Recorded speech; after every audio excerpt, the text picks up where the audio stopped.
may sunog sa inyong parte, sumunod yung buhaton, dili mo dalagan. Stop, drop, and roll. So karon, kung ang inyong room may nasusunog, like for example, dito nga side, ano yung buhaton? Makuhan tubig pagsapya. Pero, pag sugat to, pwede i-teacher na ito, kay mga bata ka mo, magawas ka mo, oh, okay. Kung kaya nimo kung gamay pa, pwede. Pero kung nako na, tawag naman, bulig. Okay ba? So, karon mag-perform ka o exit fire, exit drill. So, dapat, ato silang extinguish ang sound, ang alarm sound sa bell kung fire, kung may sunog o earthquake. So kung sunog gali, kung simba ko na isunog sa eskwelahan, ang sound sa bell is one long sound. Mugawas ng one long sound. Pero kung earthquake gali, di ba? Ikaduha ko mumugawas, di ba?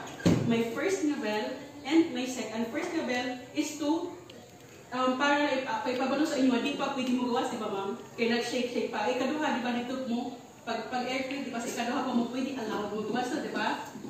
So, okay na. So, kabalo na mo nga, pag fire drill, pag may sunog, ang hitabo, dili na drill, pag tinuod na may hitabong instances. So, pag fire, ang alarm bell sa ganito, one long sound.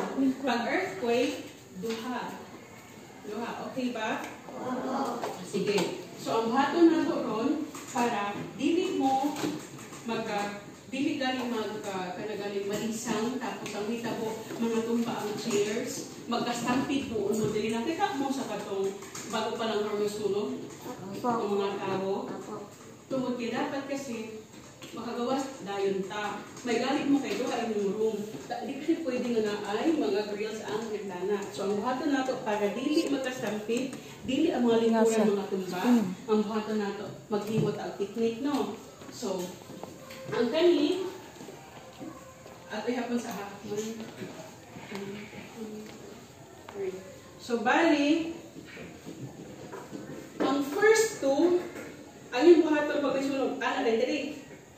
Ang kani siya mo dito dahil, kasi ikaw diha tindog. Duha ka chair, dali, tindog, form dahil nga to. There sa front. Tapos ang katong remaining nga 3 sa palikod, dito puno sa likod mag-agi. Kaya para dili ta nagka-pundok din nga side. Kaya duha man ang portahan. Okay ba? So, okay. Start up. Itaon ta. Kung natin ba? Sige. Tindog. Gawas dahil nga di ka mga duha. Duha. Ay, dito ka likod dahil. Dito ka likod. Dito ka likod. Ay, likod ka. Ay, dili. Ayaw. Di ba? Ang duha ka chair, di ba? Pangtulo ka kasi dito ka sa likod kayo. Dili ka? Ay, sorry. Dili ka? Imo ni dili? Sige, dili. Gawas tayo. Dili, ang duha dili. Gawas tayo. Dili. Kamu dahil duha. Uy. Kamu, didi kamu. Duha, anay. Ayan na, didilat kamu. Didi kamu. Didi. Dili lang. Didi. Adan, nay. Tapos ikaw, dali. Tapos dali. Kamu. Ang first, ano yung mauna para mabayaan. Ang first. Ikaw doon. Diba, Mosay? Waray, lingkuran na natumba. Di ka didi lang. Ikaw din first, ma'am. Ano mo dito? Car hazard. Dapat tanggalon po. Hindi nakaagi ang bata. Ito ang kuwan. Oo, dapat i-agianan ko talaga pag-exit. So, sige. So, pag pagpakabatid niyo one long bell, mag-form dahil ka mo dito hagawas. At iyong safe area, at ito dito ang bakante ha. Kaya kung nasusunog ang building, kung adik ko maharani, mainit. Tapos naguguba, main ka mo datugan. So, dito ka mo form. Mawok ka mo ito, tapos ayaw ka mo, pagkatlakat kaya yung teacher maihat ha kung kumpleto ka mo. Okay ba? Sige, back to your seats please. Okay ba? Go back. Ano ang gihapon na ito kanina pagbalik?